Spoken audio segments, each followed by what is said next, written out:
on the bosom of the eternal God. I bow before the fragrance of your opening petals in gratitude for the opportunity afforded me to bring to you my love.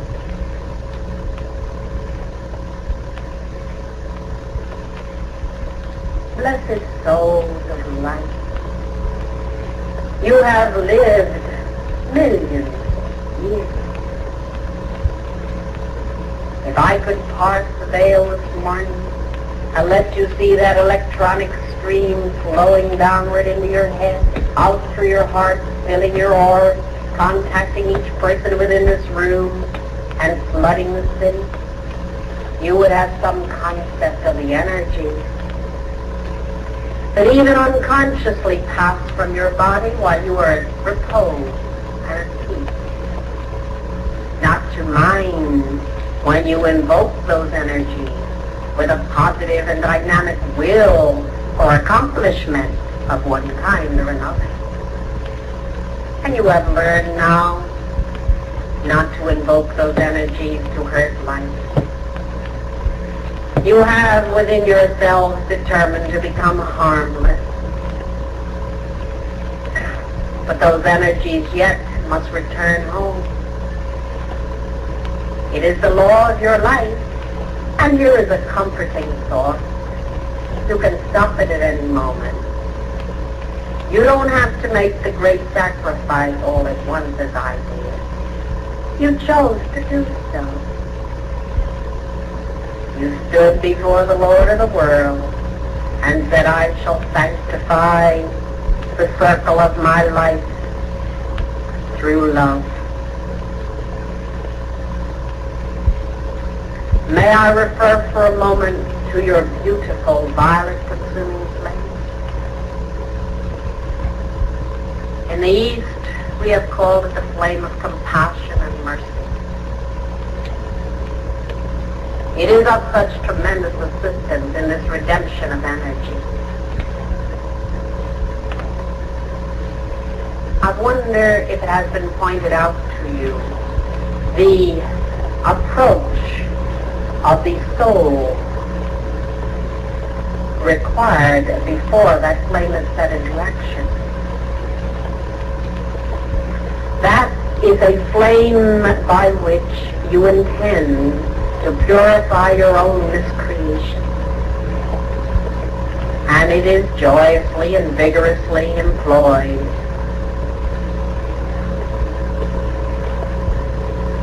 But first, set your own house in order. Forgive and balance your energies toward life before you use it. My son has said, forgive us our trespasses as we forgive those who trespass against us.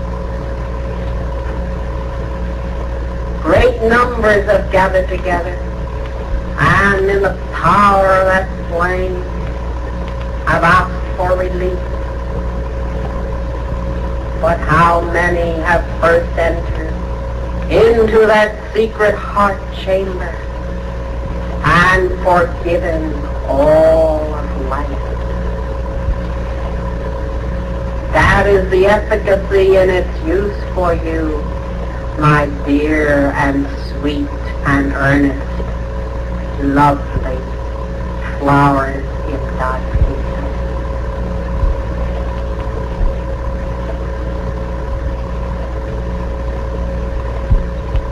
It shall be done unto you according as you do unto others. And this violet-consuming flame has not been manifested in its full efficacy by any of my beloved Saint Germain's children,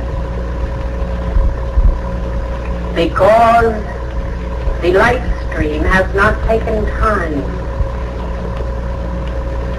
to become the mercy flame first in feeling and in thought.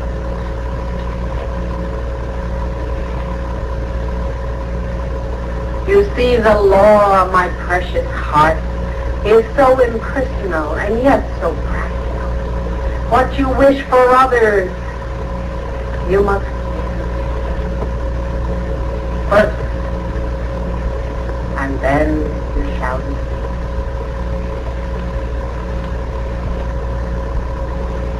You are desirous of knowing freedom, and precious heart that has suffered bodily distress and mental confusion.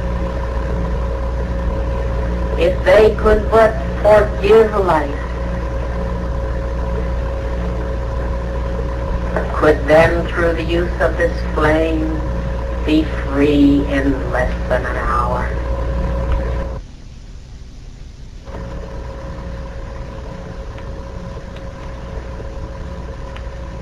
I thank you for your thought of me. I thank you for your extreme patience.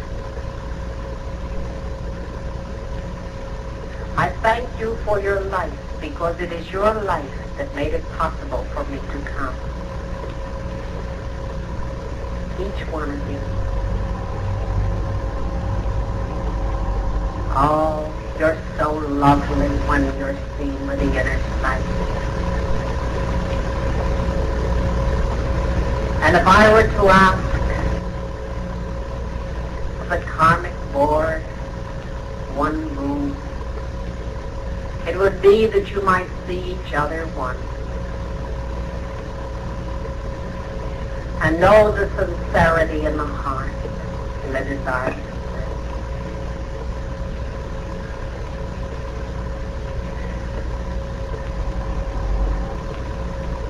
When I wore a flesh body,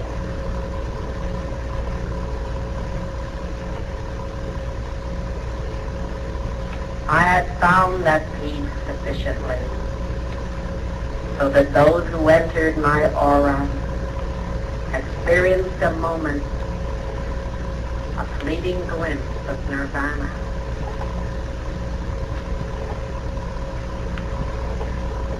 When I forfeited that flesh body, I forfeited with it the power to so carry that radiation.